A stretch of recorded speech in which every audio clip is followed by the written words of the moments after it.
Let me start. My name is Larry Wood. I serve as the Director of Organizing here at Goddard Riverside. And we've been hosting these annual forums, first with Assembly Member Nadler, and then Congressman Nadler for decades, I guess at least 20 years or more. Last year was the first year we couldn't host the event because he was a little tied up with the work of the Judiciary Committee and an impeachment hearing last January. But we're really pleased to have Congressman Nadler join us today. And he will give an overview of some of the issues facing Congress and the Judiciary Committee and his work, recent work and work he sees coming down the road. And then we will have questions posed from the panel you see. And then we will be taking questions through the chat box that are coming in from the audience. So if you do have questions you'd like to pose to Congressman Nadler, please go to that question box or the chat box to post your questions, and our communications team will be going through them. You can also like a question if you see something posted.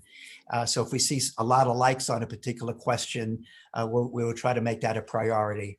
And then I'll be looking down at my tablet occasionally because they will be emailing me the questions that they'll be looking at. So let me first introduce Dr. Rod Jones, known around here as Rod. He's our executive director, and I also like to call him our head worker. So let's unmute Rod, and he can introduce Congressman Nadler. Thank you so much, Larry. Welcome, everybody. Tonight, I have the honor and privilege to introduce Congressman Nadler. Congressman Nadler, Jerry Nadler, as we've come to know, is a representative of the 10th Congressional District, which is one of the most diverse districts in the country. For over 30 years, he served in both the House and the New York State Assembly. And we know he's always been a strong voice and a very principled voice and a progressive voice on behalf of the people. Tonight, Congressman Nadler will speak about some of his work on the Judiciary Committee, as well as his thoughts around President Biden's $1.9 trillion relief package. In addition, he'll be taking other questions from the general public about related matters. So welcome, Congressman Nadler, tonight, and welcome you all. Thank you. Larry? Thank you.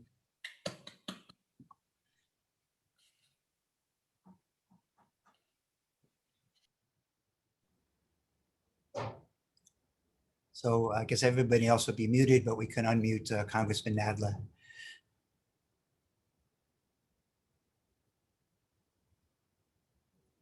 Congressman Nadler, you might have to just hit the unmute.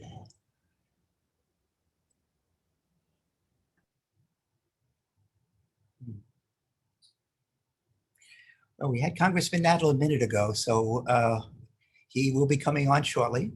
In the interim, let me just describe the panel. Goddard Riverside is a settlement house, a large community center, and we have a huge variety of programs serving young people, seniors, the homeless in the community, a whole host. And we see our programs not just as programs and services, but as cause areas. So we will be going through and having questions posed from each of our cause areas. There's so many issues that impinge upon the lives of the people we serve. We believe it's incumbent on us as a settlement house and as a community center to work with the people we serve to address the bigger issues out there affecting their lives and affecting our community. So that's why we call them cause areas. So we will start again with enriching the lives of older adults. We have a number of senior programs, a senior center here at 88th, another senior center down at Lincoln Square. And then 2 naturally occurring retirement communities, NORCs, which are housing in this neighborhood, which have become de facto senior housing.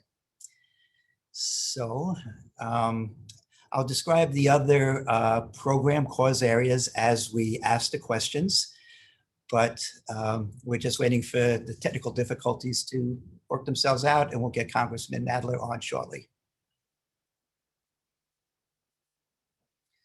Can't do my tap dancing routine, so I'll describe the next cause area is preparing children for youth and success. So we have after school programs, we have a Beacon program, We also have early education programs, Head Start and daycare.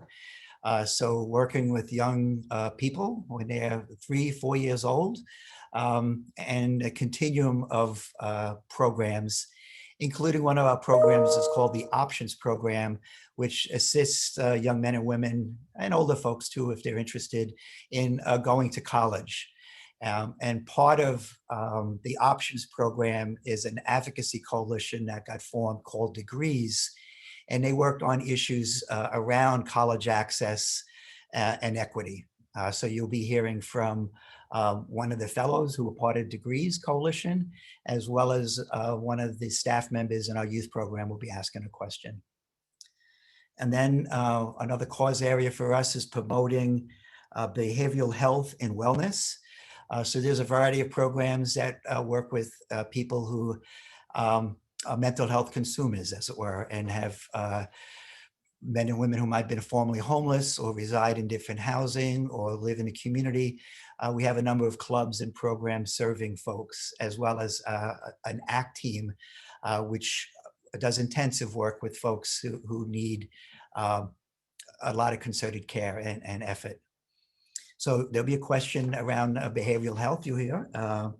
And then housing and homeless issues has been a major cause area for Goddard Riverside for decades. Everything from homelessness prevention and the work of the SRO Law Project, and now known as the Law Project, fighting for a right to counsel, making sure tenants who have issues are represented in housing court. We've been conducting homeless outreach since the late 1970s. And we run supported housing for folks who have experienced homelessness and now rehoused. And we have a number of supported housing residences, as well as Phelps House, which is senior and disabled housing at 88th and Columbus. And then we do a lot of work with our local neighbors in public housing, and they have a kind of a coalition of sorts called the Federal 8. And you'll be hearing from 2 of their representatives on some issues affecting NYCHR and HUD-related issues. So it looks like we have Congressman Nadler with us. Hi. Good. Okay, so you heard about our cause areas. So let me turn it over to Congressman Nadler. I didn't hear anything. I just got on. No, this is for the audience. I just gave him some background. So I'll okay. a few minutes when it's time for questions.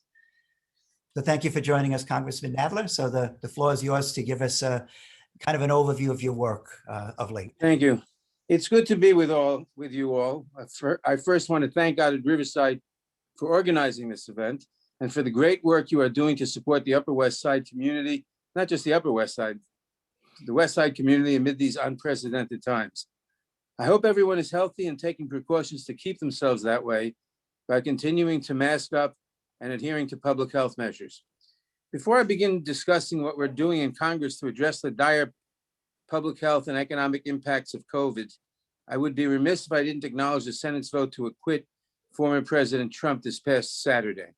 Like many of you, I'm disappointed that even after the House managers brought a brilliant, stirring case proving that President Trump held direct responsibility for having incited an insurrection against the US Capitol on January 6th, 43 senators egregiously chose their self-interest over our democracy.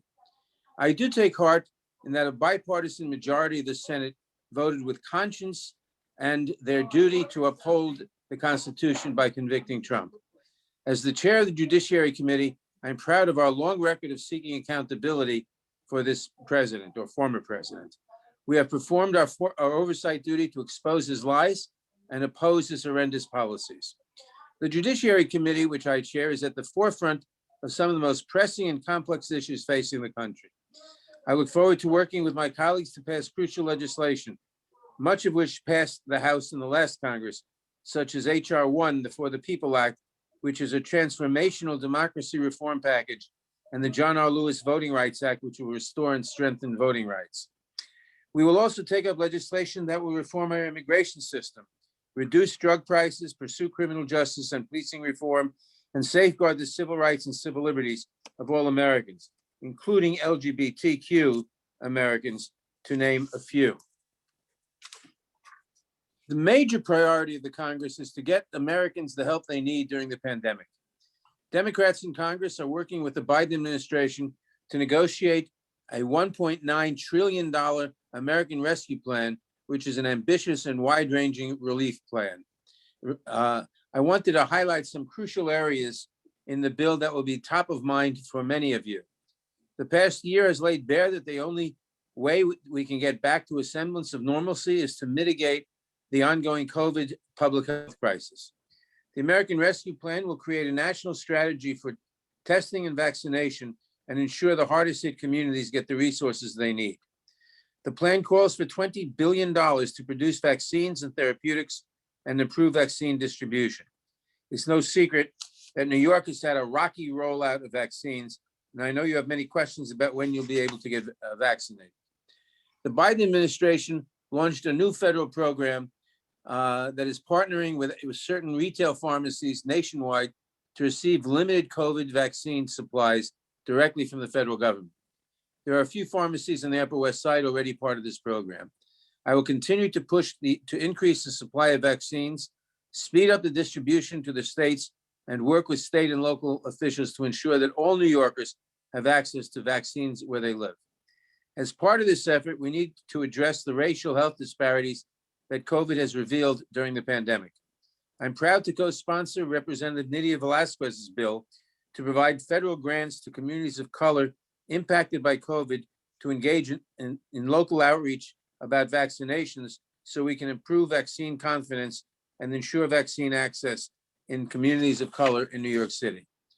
The American Rescue Plan will also subsidize 85% of COBRA health coverage for workers who lost their employer-sponsored health insurance and choose to keep their plans. It will also increase premium assistance for Affordable Care Act health insurance plans. I will note here that President Biden reopened the Affordable Care Act for 3 months for people to buy new coverage or change their current plan. In New York State, we have until March 31st to enroll or change coverage. However, I believe this crisis has exposed the tragedy of employer-provided insurance, even when guaranteed by government. We must continue to work towards Medicare for all to guarantee that all Americans have comprehensive health insurance. The American Rescue Plan will provide direct economic relief to Americans as we see too many people across the country falling into poverty, facing eviction, and struggling to put food on the table. The bill will send full $1,400 survival checks to individuals earning up to $75,000 and married couples earning up to $150,000, the same limits that were included in the CARES Act of a few months ago. I am fighting to ensure the bill does not lower the income thresholds or otherwise target the relief which might unnecessarily hurt those who desperately need it, something which the Republicans are trying to do. I have also called for Congress to further expand these checks by making them into recurring payments to provide additional relief to struggling families. With additional unemployment insurance set to expire in March, the bill calls for extending unemployment insurance, pandemic unemployed assistance, and the federal supplemental benefits through August, and increasing the federal supplemental benefits to $400 a week.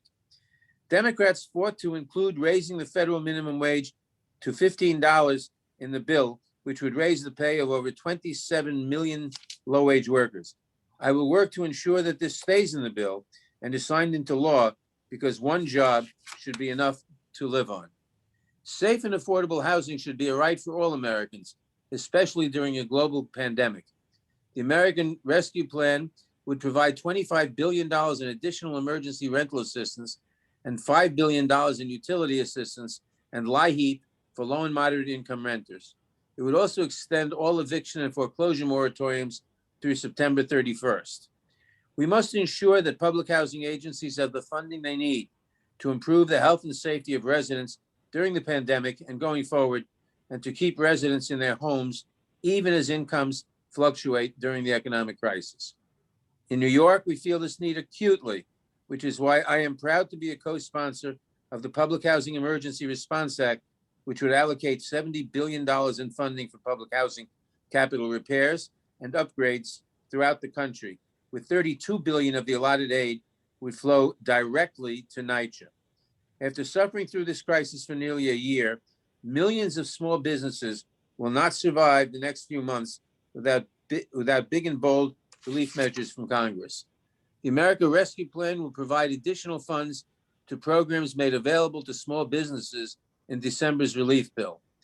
PPP was reopened through at least March 31st, with over $284 billion in funding available for small businesses most impacted by the pandemic, and expanded eligibility to allow for small nonprofits like housing co-ops to receive funds. Independent restaurants, bars, and other food and drinking establishments are important to the fabric of our community and have continued serving us throughout the pandemic. I'm proud to have co-sponsored and worked hard to secure a place for the Restaurants Act in this bill, which would give restaurants and bars a better chance at fully reopening and employing their teams again. The last areas of the bill I want to highlight is the American Rescue Plan provision for state local government funding and transit. New York was hit first and hardest in the pandemic. During the early days, when so little was known about how the disease spread or how to treat it, New York was on the front lines. As a result, our economy took a massive hit, endangering cuts to benefits and programs on which our most vulnerable populations depend. The bill provides $350 billion in state and local funding. I led the New York congressional delegation in calling for the full $15 billion in state funding to prevent cuts to education and critical programs like Medicaid. The bill also provides $30 billion for public transit agencies like the MTA for operating costs like payroll and PPE, which will ensure that it can provide the services on which New Yorkers rely heavily. I'm also fighting to protect the quality of life for residents of the West Side. Many of you have contacted our office over the years about the noisy disturbances caused by helicopters, and I've co-sponsored 2 bills addressing this issue. The Safe and Quiet Skies Act, which would direct the FAA to adopt National Transportation Safety Board recommendations that will increase safety and reduce the community disruption of commercial air tours, and the Improving Helicopter Safety Act, which would prohibit non-essential helicopters from flying within New York City airspace, excuse me, and drastically reduce helicopter traffic. I know this past year has been trying and difficult for all of us, but with the American Rescue Plan and the national rollout of a coordinated vaccination effort, we are beginning to see the light at the end of the tunnel. I will keep fighting to get relief to our district and to Americans across the country. Before we open it up to questions, I want to encourage you to contact my office if we can be of assistance with any of the bill's provisions or other federal concerns. You can submit any problems or casework through my website at nadler.house.gov, or you can call 212-367-7350. And let me repeat, the website is nadler.house.gov, and the phone number is 212-367-7350. Thank you. Thank you, Congressman Nadler. So the panelists, we will be calling on folks one at a time. So they represent the various program or cause areas here at Goddard Riverside, because we see our services, not just services we provide to the community, but causes that we do a lot of work around. So the first set of questions are going to come from 2 seniors in our senior center here at 88th Street, Rosalind Ricketts and Carolyn Trim, who are sisters, and have some questions about Social Security. So let me pass it to, I think Rosalind will start with the question about Social Security. So we can unmute Rosalind. Yes. Good evening, panel and Congressman Nadler. Good evening. Evening. Many people have been led to believe that, especially young folks, that the Social Security is going bankrupt when Social Security Trust Fund is depleted. I have also heard that potential problems with the trust fund is eliminated by raising the cap in the payroll deductions. Can you explain what that means? Well, in December of last year, the chief actuary for Social Security updated his estimate of Social Security's solvency after the pandemic. He estimated the trust fund will remain solvent through 2034, a 1-year reduction in solvency from estimates before the pandemic. Even before the pandemic, I have called for major reforms to bolster, improve, and modernize Social Security to ensure it remains solvent long into the future. We've all seen how imperative it is now to save Social Security.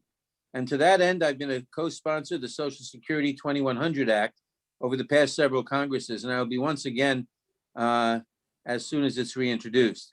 The bill expands benefits by providing a modest 2% boost in benefits for all beneficiaries, improves COLA updates by relying on CPIE, Consumer Price Index, targeted to seniors to reflect how they actually spend money, sets minimum benefits at 25% above the poverty line, cuts tax raises for middle and low-income seniors by raising thresholds for taxing non-Social Security income, makes Social Security solvent through 2100, and combines the Social Security Old Age and Survivor and Disability funds into one trust fund so that all benefits are paid at least through 2100. Thank you. So as part of that legislation, the raising the cap on the payroll tax deduction, is that part of that legislation? The Yeah. cap, 165,000 approximately? Yes. Could you explain that? I don't think everybody knows what we mean when we say raise the cap. Well, it means that you can get Social Security even if your sources of income exceed the cap or the former cap. Yeah, but I also believe that people don't pay taxes above 165,000. You're paying 3% or so. That's right, they don't. And So that's not okay. if you're earning $330,000, you're effectively contributing 1.5% into Social Security rather than 3%. So lifting the cap would bring in more money and keep the trust fund solvent as well. Well, that's part of it, yes. Great, thank you. Now, Carolyn had a question related to the COLA, and not just the cost, the COLA. I know you described a different type of COLA adjustment for seniors. Can you describe that a little more, and what other things can be done? I mean, well, Carolyn's going to ask that. Carolyn, sorry. Okay, my question is about the COLA. My mom is 97, and I'm giving you a practical example. There was a COLA increase, I think, don't quote me on the amount, it's either $2 or $3. So every time she gets a COLA increase, she only gets $7.55 a month. Every time she gets a COLA, her rent goes up by $3. Technically, she never got an increase. So her rent goes up by $3. Her food stamps go down by $3. So instead of receiving an increase, she's now in the minus $3. That to me makes sense, and no one could explain it to me. If you're going to give me a cost of living increase, I should be able to see it. I understand the rent has to go up every year. I have healthcare go, that's not the problem. However, because if I'm paying Medicare goes up. I get a cost of living, cost goes up. My rent goes up. I'm not receiving social SNAP benefits. So everything goes up. I'm not seeing an increase. I'm now in a negative situation. What can be done to affect that for someone who is such a Well, as you recall, I said that in the pending legislation, we improved the COLA updates by relying on CPIE. That is to say, right now, COLA increases are based on the cost of living. But we know that senior citizens have a higher cost of living than the average person. So the legislation I'm supporting, that I mentioned before, changes it, as I mentioned, to CPIE. That is to say, to a consumer price index targeted to seniors to reflect how they actually spend money. And this should alleviate exactly the problem that you're talking about, which is what it's aimed to solve. Okay, so that will be coming up in the future in Congress. Well, that's in the legislation that's pending now. Yes. Do you need us to support this situation in any way, or this bill in any form? How?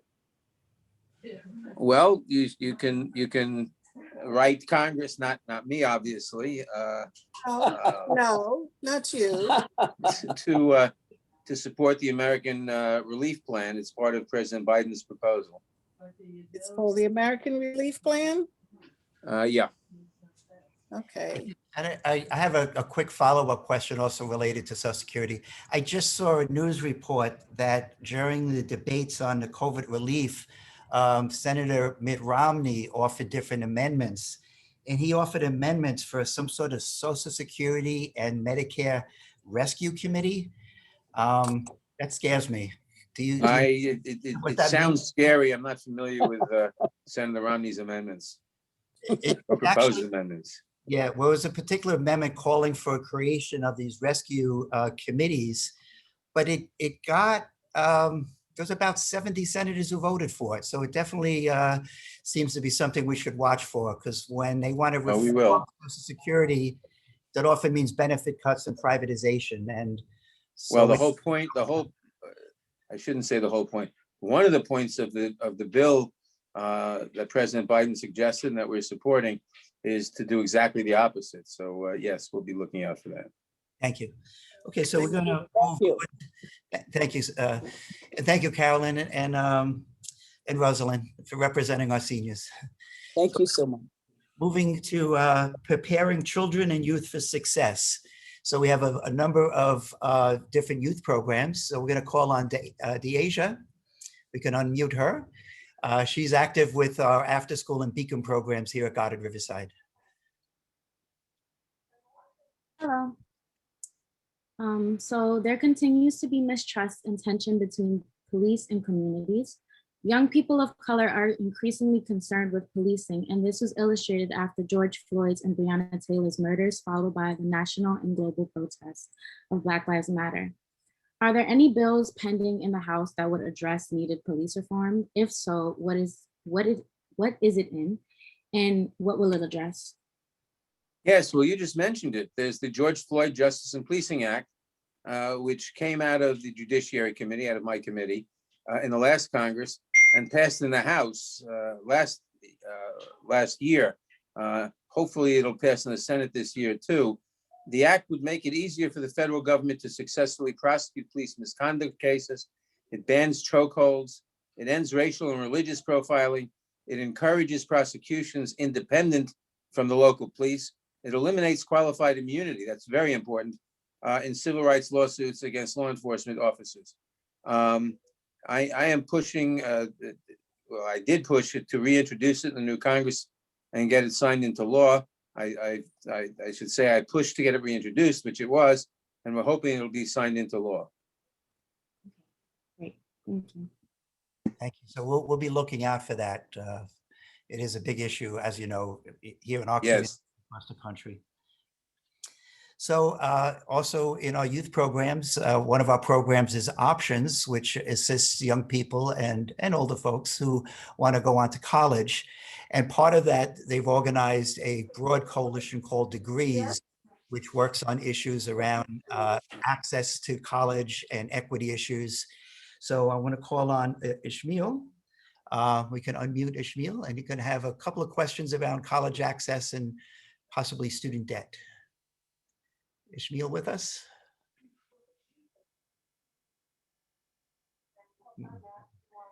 Don't see Ishmael in the panel at the moment. Well, I'll answer the question that you just posed. Yeah, student debt is a huge problem, and I'm sponsoring legislation to try to solve that problem along with Senator Warren. It's very complicated legislation, but it would, if passed, essentially eliminate the problem of student debt, because we don't believe, I don't believe, Senator Warren doesn't believe that kids who go to college should emerge with debt at all. Remember, it wasn't so long ago, back in the 1970s, that the City University was free. It had no tuition. Nobody undertook any debt. That was true from 1847 to 1976. The same is true in California. So if we could do it then, we can do it now, and we're going to. Thank you. And if Lakeisha or anybody else out there listening, if they could contact Ishmael, if he is still available, we'll try to elevate him out of the audience and bring him into the panel. So, because I know he had a question. We also sent your office some information about the degrees program. And I know they'd love to schedule a meeting at some point in the future to cover a broad array of issues affecting college access and equity issues. Sure. Thank you. So I'm going to move on to our other cause area, our programs dealing with mental health issues. So that's promoting behavioral health and wellness. So we're going to unmute Laura, and she's involved with our TOP program. It was known as the Other Place because folks from our homeless outreach programs were told to go over to the other place, and eventually that name stuck and it became TOP. So Laura is going to ask a question that many of the members at TOP are concerned about. Thank you, Congressman Nadler, and thank you everyone on the panel.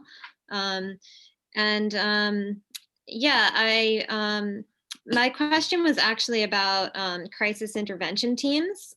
Goddard, I know, has long been a proponent of crisis intervention teams, which would be teams of trained mental health professionals to respond to 911 calls involving what they call EDP cases, which is basically just a person having some sort of mental health crisis or substance abuse crisis. The call now has been for these crisis intervention teams to only include mental health professionals. The program that we have tried in the past, over the 5 years of trying a program that involved police teaming with mental health professionals, 17 people at least that we know of were killed by police officers while experiencing mental health crises. So we no longer support that idea, and the push has been for crisis intervention teams to be corrected, so that this tragedy doesn't keep happening. And I saw that the House Democrats' COVID relief package does include support for what it calls bundled mobile crisis intervention services.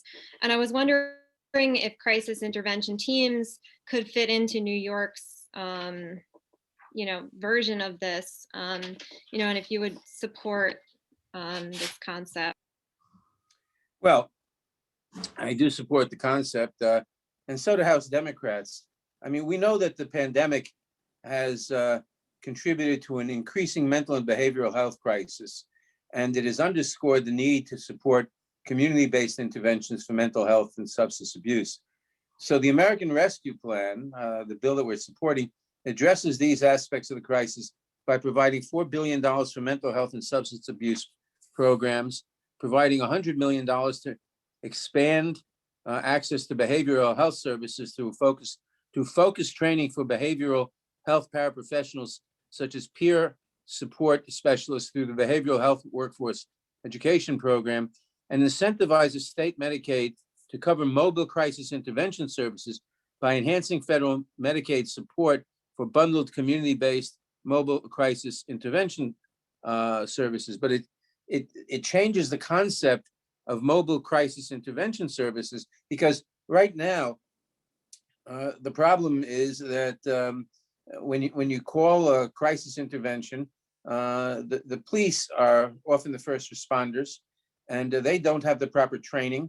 And a call for mental health service often results in a tragedy. And what the bill, combined with the George Floyd bill, would do would be to change that so that police are not involved in the crisis response at all, and this should greatly reduce the odds of a bad outcome. Great, thank you.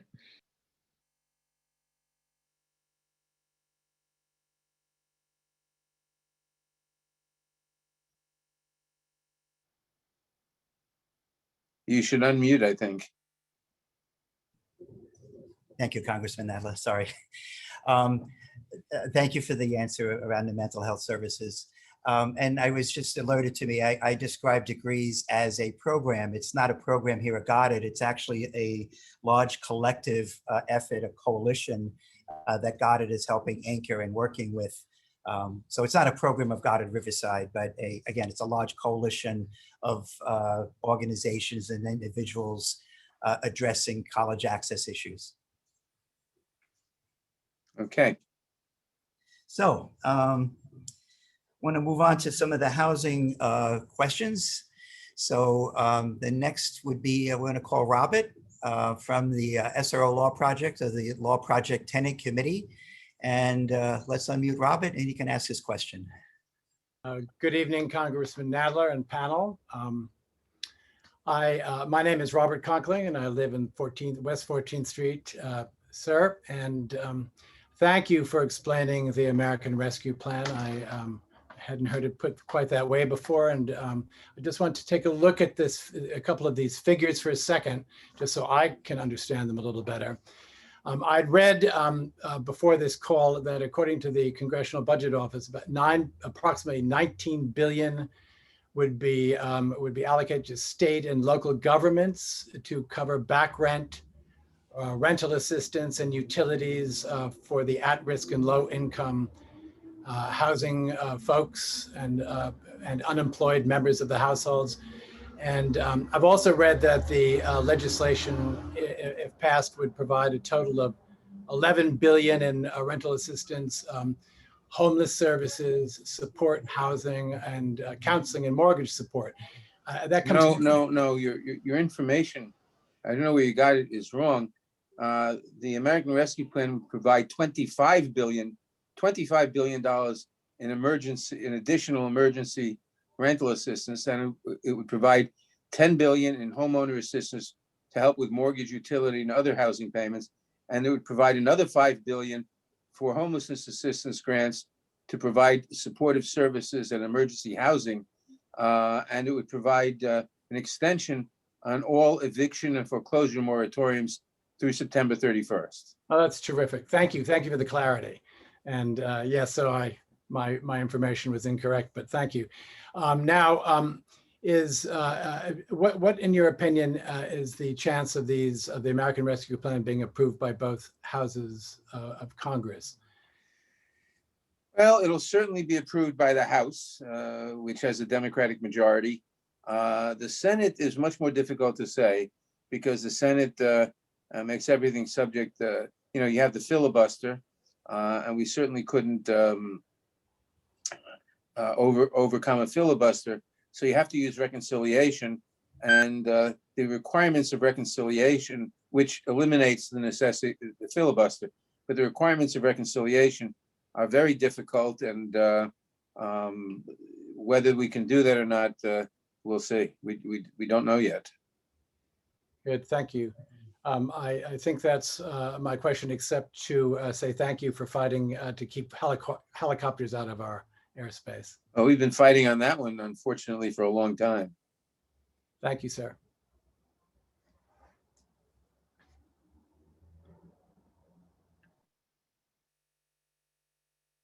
I think you should unmute again. There's a copier running in the background, so I keep, that's why I'm muting myself, sorry. But in addition to the relief that's needed because of COVID and hundreds of thousands of households in New York that needed relief, we also have a huge number of tenants who are paying really high rent burdens.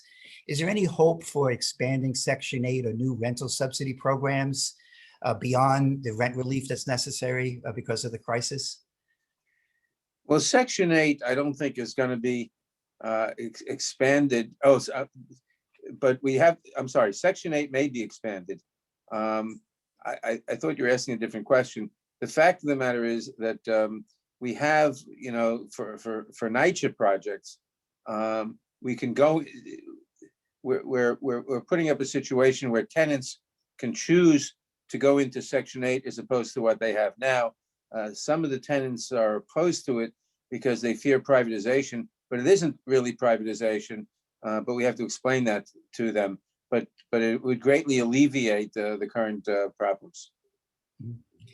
Yeah, I guess I was thinking of, I guess rental subsidy for people in private housing and, or people trying to get out of the shelter system into any sort of housing. We need new voucher programs and new rent subsidies for people to be able to find affordable housing in the city Yep, and across the country. This is certainly not just a New York City issue. that's right.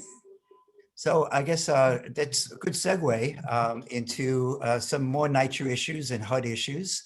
So we're going to unmute Polly and Cynthia, who are active with the Federal 8 and NYCHA leaders in here on the West Side. So they have some questions for you. So let's unmute Polly and Cynthia. So who's first, Cynthia or Polly? Polly? Okay. I think you're muted, Polly.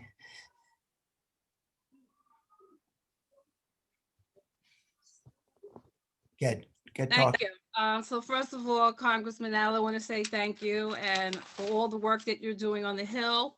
And I was happy to hear that in your bill, $32 billion is being dedicated for capital repairs at NYCHA. Is that correct?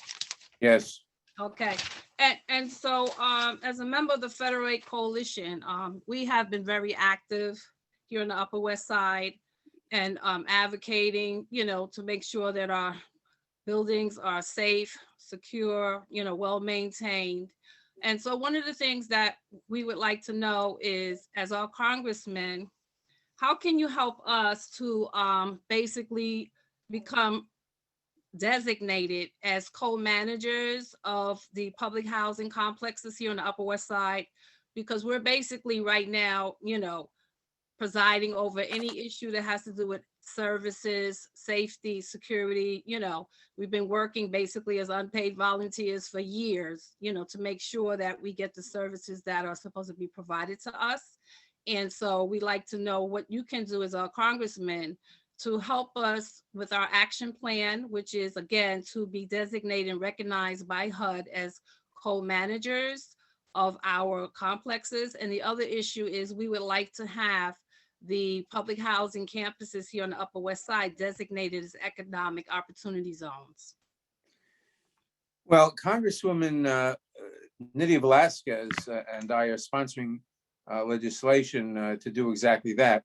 Whether it'll pass remains to be seen, but we are sponsoring legislation on exactly that topic.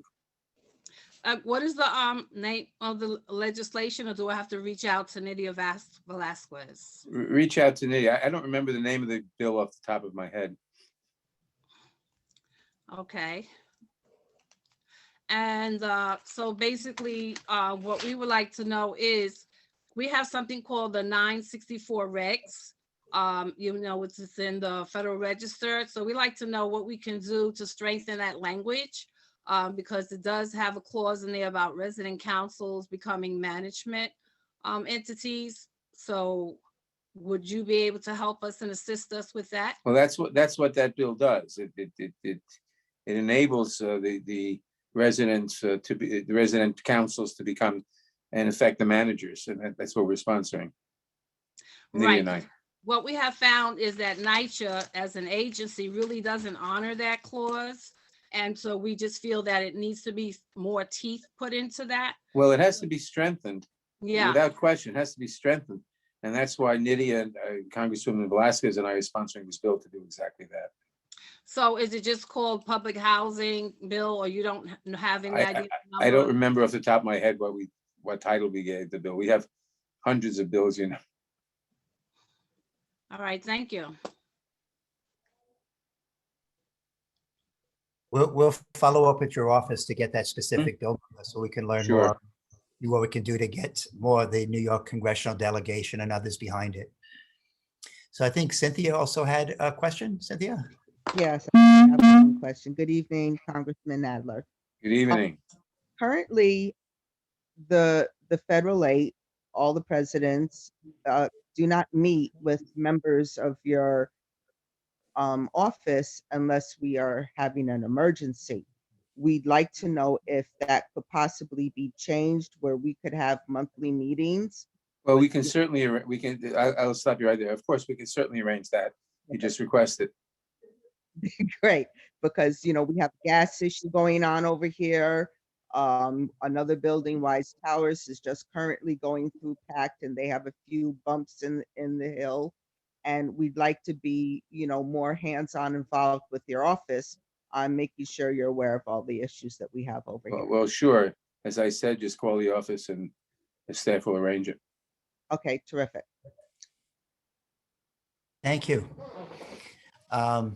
Did Ishmael join us from the panel from representing the degrees? Hi, Larry. I'm Ismail. I'm right here. Oh, great. Thank you. I'm sorry to Hi. be- Hello, Congressman. Hi. Speaking on behalf of Degrees NYC, a collective within Goddard that focuses primarily on educational equity and advocacy. And I'm going to ask you two really quick questions that are both focused on policy. My very first question is in regards to a piece of legislation that you reintroduced earlier this month with Congressman Scott, and it's titled the Equity and Inclusion Enforcement Act. This piece of legislation in particular will restore the right of students and parents to hold schools accountable for discrimination. So in regards to that, I just wanted you to speak briefly to the significance of this bill and why you believed it was important to support this bill on behalf of your constituency. Well, the reason is obvious. There is discrimination that goes on in schools, and we have to stop it. And that's why Bobby and I, as Congressman Scott, Bobby and I introduced this legislation, because it's intolerable in a modern society. Thank you for that. And then just in terms of my second question, currently Degrees NYC is doing work on promoting advocacy around increasing the federal Pell Grant amount. And nationally, the average cost of attending public college as an in-state resident is $9,687. But the upcoming federal Pell Grant award that will be offered by FAFSA right now, its maximum amount is only $6,495. So Degrees NYC is just asking you directly, Congressman, do you support doubling the Pell Grant amount so that more students have access to college across the country? Yes, I certainly support doubling the Pell Grant amount, but as you recall, I answered a little earlier that some of the legislation we're sponsoring would, if it passes, make universities free, or public universities completely free, as they were in New York until 1976. So this would alleviate that problem even more. Thank you for your time. Thank you. And I asked earlier, I don't know if you were on, if Congressman Nadler's office would be willing to meet with representatives of the Degrees collective, and he agreed. So we'll follow up as his office so you can, the collective can go over many of the issues around accessing college and equity issues. So now we're going to switch to some questions that have been coming in from the audience out there who are listening in through virtually. So one of the first questions had to do with the post office. And it said, will the Democrats budget proper funding for the post office or eliminate their need to escrow 70 years of retirement funding? Yes, there's been Democratic legislation pending for a while on that. The post office is the only agency of government which has to take care of funding for the next 70 years. No other government agency has that. It was put in by the Republicans under George Bush as a means of trying to privatize the post office. So yes, we are sponsoring legislation. Most of the Democrats, myself included, to eliminate that and put it back to the normal situation. Thank you. Another question I see in the chat box here, how to deal with the media that is so heavily controlled by corporate interests that so strongly oppose everything you and the Democrats want to do for the public good? Well, that's a very dangerous area, because it is very tempting from the left or the right, and we're obviously on the left, but it's very tempting to say that the media is unfair, which it may very well be. But to give government or any government agency the power to censor the media is to give government the power to squelch speech that you and I would agree with. So it's a very dangerous power, and it goes directly against the First Amendment, freedom of speech, and it's not something we can do. We just have to tolerate the unfairness of the media, because to do anything about it through government, I mean, people people individually and privately can support whatever media they want, and the more people who listen to a given station, the more ad revenues they'll get. So that will affect things, but government cannot start picking and choosing, because that's to give government a very dangerous power and against the First Amendment. And I guess there's avenues for libel and slander. And Well, that goes without saying. There's libel and slander, and there's financial support, which you can register simply by which TV station or radio station or newspaper you buy or read, because that has direct financial impact on the establishments, and of course libel and slander. But government can't do anything, because that's giving government a power it should not have, and it's very dangerous power. I guess, related in my mind is the immunity that the internet companies have, like Facebook and et cetera. Do you think there's a role there that they should also be liable for issues that they're publishing and getting out there? Well, they should be liable like anybody else. Libel and slander laws, and they can be punished by in the same economic ways as anything else. But again, and that's, you're talking about Section 230, but to change Section 230 in a way that would give government the power to censor them would be dangerous under the First Amendment of freedom of speech, exactly the same as I mentioned a moment ago. Thank you. No, and I respect that answer. Thank you very much. So another question we have, can you talk a little about how the hearing on reparations bill went this morning, HR 40? I don't know if you. Well, the hearing went excellently. We had 8 witnesses. 6 of them testified very much in favor of the bill and the concept. 2 of them, the Republican witnesses, they're entitled to name some witnesses, testified exactly against the bill.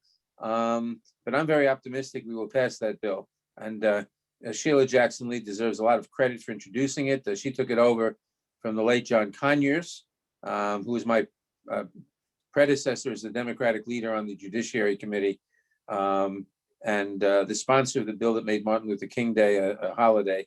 But I think the prospects of that legislation are very good. Thank you. So next question I see here, regarding preparations for future pandemics, are you in support of the Global Health Security Act, HR 391, which would increase U.S. government preparedness for future pandemics? Well, only a fool wouldn't support greater preparedness for future pandemics, obviously. So of course I'm in support of that bill. And there are a lot of things, we learned a lot about it, and we're doing fairly well at making scientific progress again to prevent such pandemics until Donald Trump, when he was president, destroyed all the scientific efforts of the government in that respect. He just eliminated all the funding. So of course we're going to put that back. And yes, then that's the point of the bill. Thank you. So next question I see here, why wasn't disabled senior dependents included in the stimulus packet? Why weren't disabled senior dependents? Well, they are included. As I explained before, they're included by changing the formulas, and they're no different from any other senior. We're going to use the CPIE instead of the CPI, as I explained, and they will be beneficiaries. Good. So they're not excluded. So there's the answer to that question. This is going back to the issue of student debt. And I know you were talking about trying to eliminate the tuition again at the public universities. But the question here I see is will eliminating student debt only be on public schools? And I think it's more encompassing than that. Well, if the legislation that Senator Warren and I are supporting passes, and it's very questionable, but if it passes, it would eliminate student debt in all institutions. Okay. And that's separate from the issue of course, trying to restore CUNY or SUNY to really affordable rates for so many low-income and working class people who could. Well, it would include SUNY and CUNY. It would, and it would make them without any cost at all, as they once were. Great.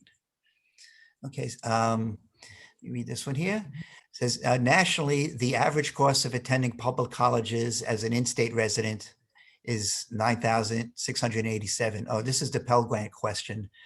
So do you support doubling the Pell Grant? And you answered that earlier. You said, yes, you do. Yeah, but again, it's only the first step. Because the next step is trying to pass the legislation I'm supporting with Senator Warren that we've talked about. This is an interesting question. Would you support getting rid of the filibuster? It's not in the House, it's in the Senate, but that's the question. Absolutely. The filibuster is a remnant of slavery. It was set up initially to prevent Congress from being able to act against slavery that carried through even after the 14th Amendment. It was used to stop any federal action against lynching in the pre-war period. It's been used to prevent racial justice attempts all over the place. So yes, I would certainly oppose support getting rid of the filibuster. I think it's essential that we do so. Thank you. And then somebody posted in a chat box the name of Representative Velasquez's bill that you're co-sponsoring. It's actually the Public Housing Emergency Response Act. And Jerry, the tenant leader here at Phelps House, is active with the National Alliance of HUD Tenants. And she posts that the National Alliance of HUD Tenants have signed on to support that particular bill. Good. That's Good. the name. Good. The question is, again, going back to media and diversifying media ownership. Is there a way to break up some of these giant conglomerates? Well, there's better antitrust enforcement. And I think that we need stronger antitrust laws. And I am sponsoring that along with Congressman Cicilline of Rhode Island. We just held hearings in my committee, or in one of the subcommittees of my committee, the Judiciary Committee, and the Antitrust Subcommittee. And we produced a 334-page report. And we are going to be pushing legislation to strengthen the antitrust laws for that purpose.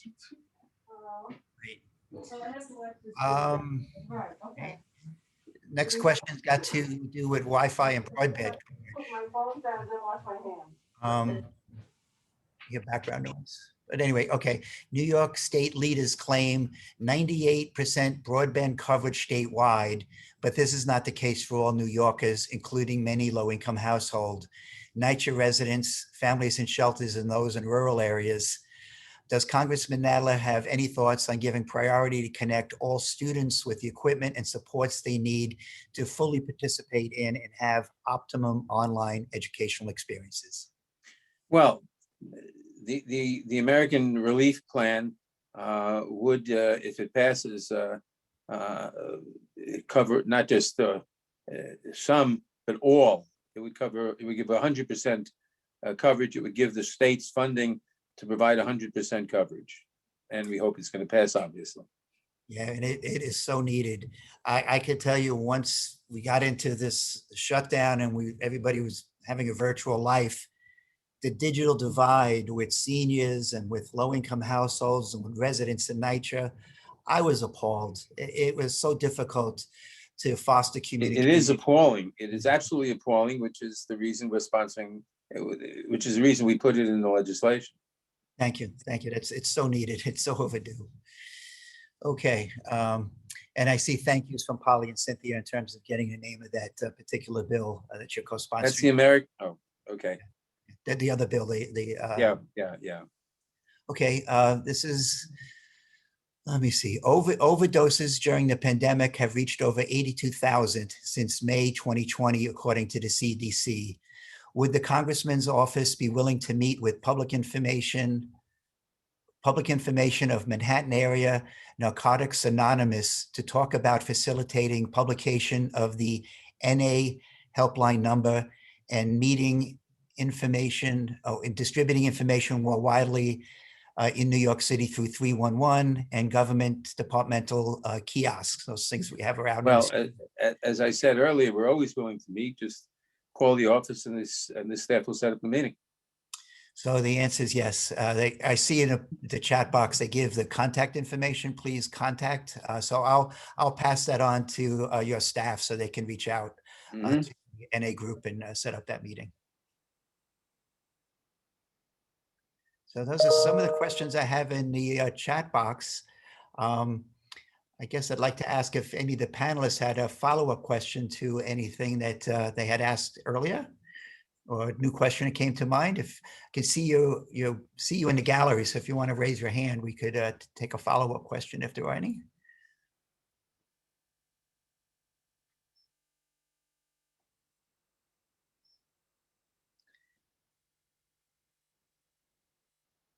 So we don't have follow-up questions from our panelists. I'm just looking to see some more get posted here in the chat box. And I guess I have a question, and it was about the infrastructure and what we need nationally in that regard. And I'm reading about the grid in Texas, how dilapidated that is, and what it's doing disaster what they have with this deep freeze. What are the chances of dealing with infrastructure in a meaningful way? I couldn't hear you. Okay. What are the chances of what? Infrastructure. Are we going to actually have some sort of bill or initiative around infrastructure? Both on grid, highways, everything. We're going to have a very large infrastructure bill, $375 billion, which is being sponsored by the chairman of the Transportation Infrastructure Committee, Pete DeFazio, and I'm co-sponsoring it. And yeah, we're certainly going to try to pass that legislation. It's so necessary. I don't know if you've heard, but just reading about how things have broken down in Texas with their own grid, it's abominable. Okay, I think some more questions were posted. It said at one point there was a campaign for universal childcare. Do you see any hope of reviving that? Well, if memory serves, universal childcare is part of the American Relief Act. It's part of the bill. The bill we're pushing is 900 pages, so I can't be held every page off the top of my head. But I believe that that's part of the American Relief Act that the Biden administration and most of the Democrats are pushing. Oh, that'd be good news. This other question is regarding debt. Is there a plan to address national debt? Can we expect additional taxation? Yeah, so I guess it's related to those issues and whether or not I know President Biden had promised in the campaigns to revisit the issue of taxing high income earners. Well, we're certainly going to increase the taxes on high income earners. The only question is what the measurements will be, but we're going to increase the taxes on high income earners. But you have to understand something else. Increased spending, if you spend it on the right things, if you spend it on infrastructure, for example, if you spend it on various other things, it stimulates the economy. And it stimulates the economy so much that government revenues increase enough to cover the cost. So a lot of economists, a lot of liberal economists say you don't have to increase the taxation at all. But a good compromise is to increase the tax rates on high income earners, even though it might not be necessary because of the self-fulfilling economic growth driven driven by spending more in the economy. It pays for itself. But just because some economists don't believe that, we're being very cautious, and we're going to increase tax rates on upper income individuals, though it may not be necessary, but that's okay because my heart bleeds for them. And I guess some people are concerned about the debt, and I know I've heard you speak about it in the past, that, you know, being concerned about the debt when we need to stimulate the economy is the wrong thing. But Exactly right. Folks were not that concerned about increasing the debt when it, you know, came to some of the tax cuts we saw with the last administration. Well, But the Republicans are totally hypocrites on the subject. And it's not just the last administration. Going back to the Reagan administration, they increased taxes they decreased taxes greatly because they were worried about inflation in 1981, and it didn't work. They did it again in 1983. It didn't work. They did it again under Bush in 2001. It didn't work. They did it again under Bush in 2003. It didn't work, and they did it under Trump in 2017, and again it didn't work. yeah, and then they've always claimed those tax cuts would pay for themselves with stimulating the economy, and it's never panned out. No, it's just the opposite. Yeah. But that's part of starving the beast in terms of not. That's exactly right. Exactly right. Starving the beast. Can you That's what they try to do. But Paul Krugman calls the Republicans total hypocrites, because he points out that whenever they're in power, they're worried about the deficit. Whenever the Democrats are in power, they're greatly worried about the deficit.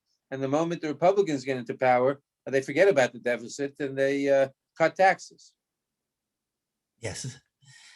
Okay, so we can switch. I got a couple more questions have come into the chat box. Extreme gerrymandering has warped the political landscape at both the state and national levels. Is there anything Congress can do to rein that in? Yes, gerrymandering should be reined in, and it should be, the district should be joined by nonpartisan commissions, as some states have done.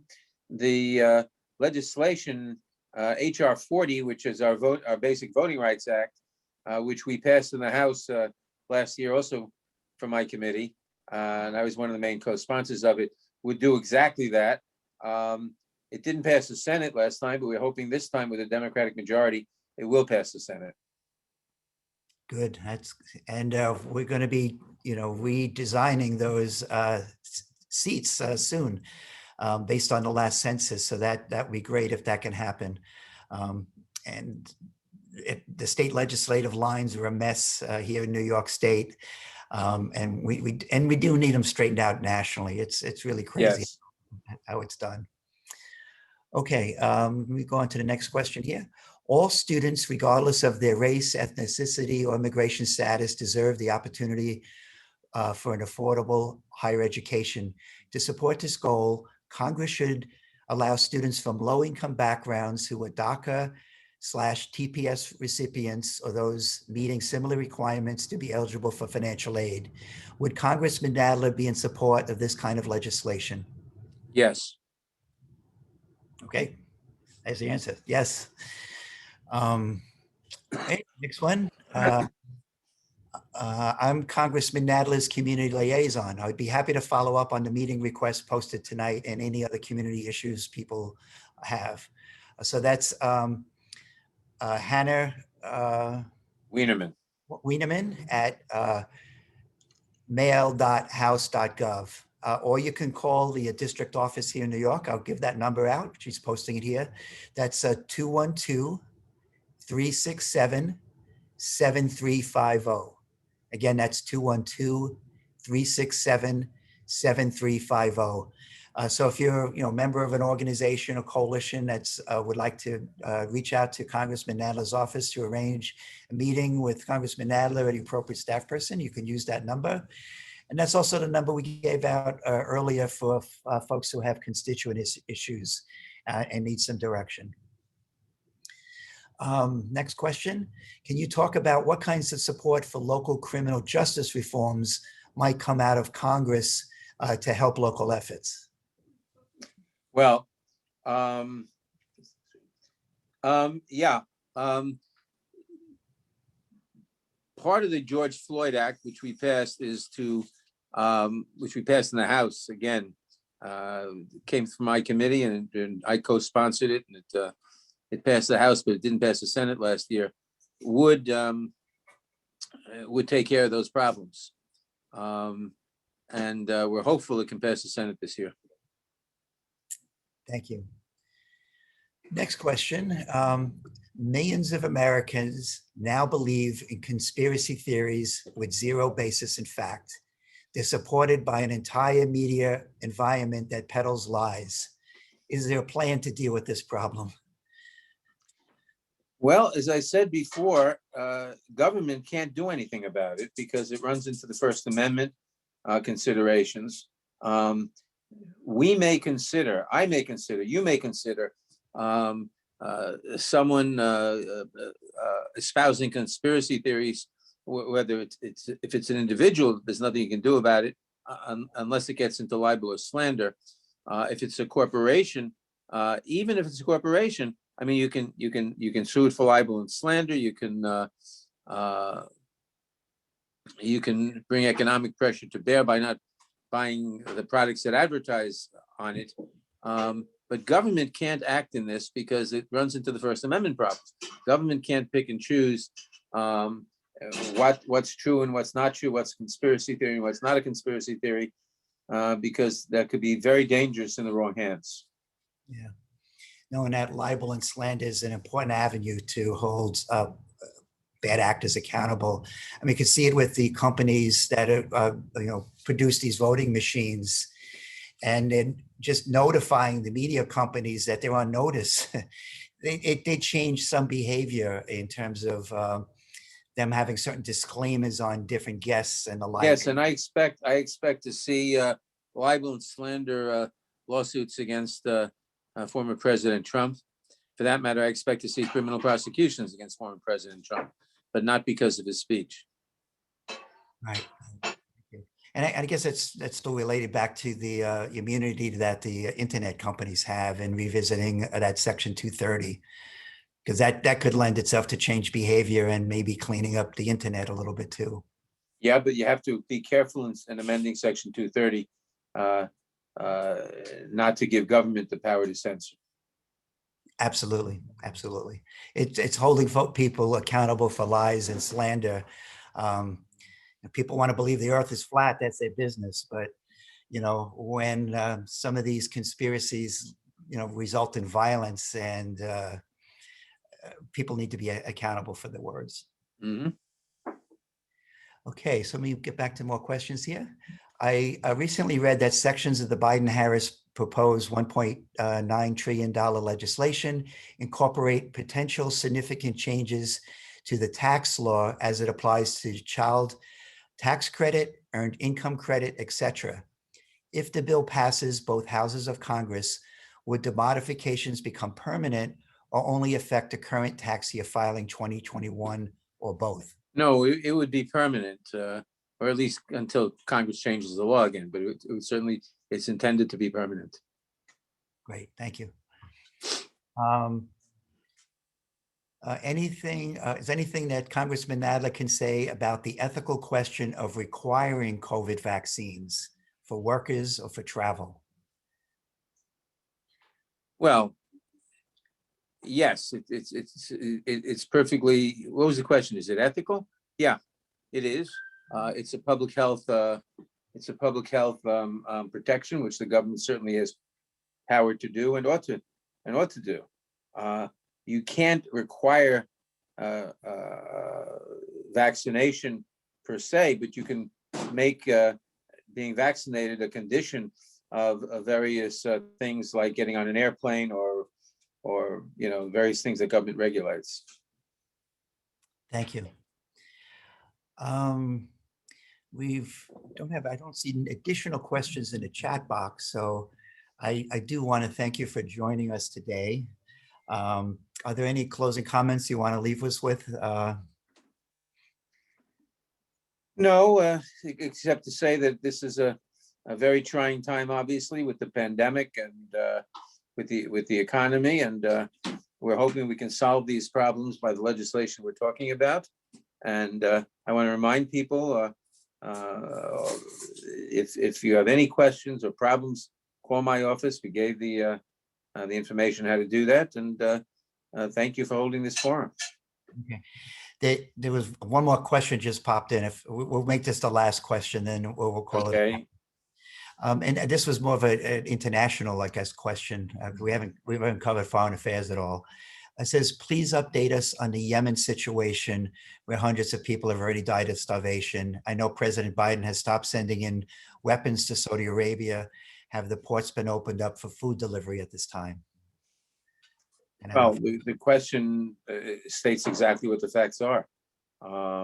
President Biden has stopped the actions of the previous administration, and food is or should be getting delivered. And we hope, and of course, obviously, we have to talk to the combatants and to the various sides and try to damp down the situation. And we'll have to see what happens. Okay.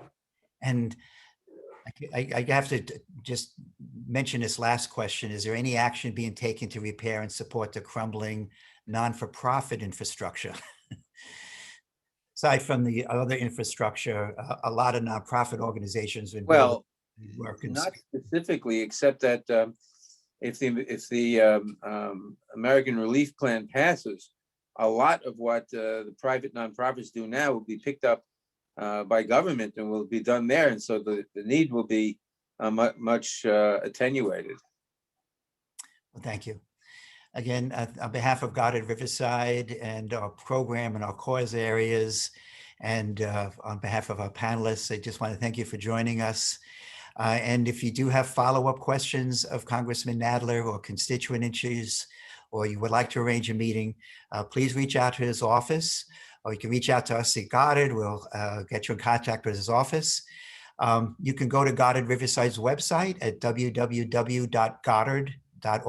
That's GODDARD.org. You can learn about all of our various program or cause areas, the services we provide, and also get involved with our advocacy work. We think it's very important that people are civically engaged, that you're registered to vote. We have very important primary coming up if you're registered in a political party in June 22nd. The municipal elections here in New York City, the mayor's term limited, the controller's term limited, 2/3 of the city council are term limited. So it's a very important election. And we think it's very important that you make an informed decision and participate in the process. We're nonpartisan. We're not going to urge you to vote for a particular party or candidate. But we're going to host candidate forums in the coming months in May, closer to the actual primary date. So you can hear from some of the local candidates running for city council or borough president and help make an informed choice on who you want to represent you in the city council and beyond. So thank you, everybody out there in virtual land. And thank you again, Congressman Nadler, for joining us for this annual event. And You're welcome. Have you back again at our senior center when conditions allow it once again. Stay well. You too.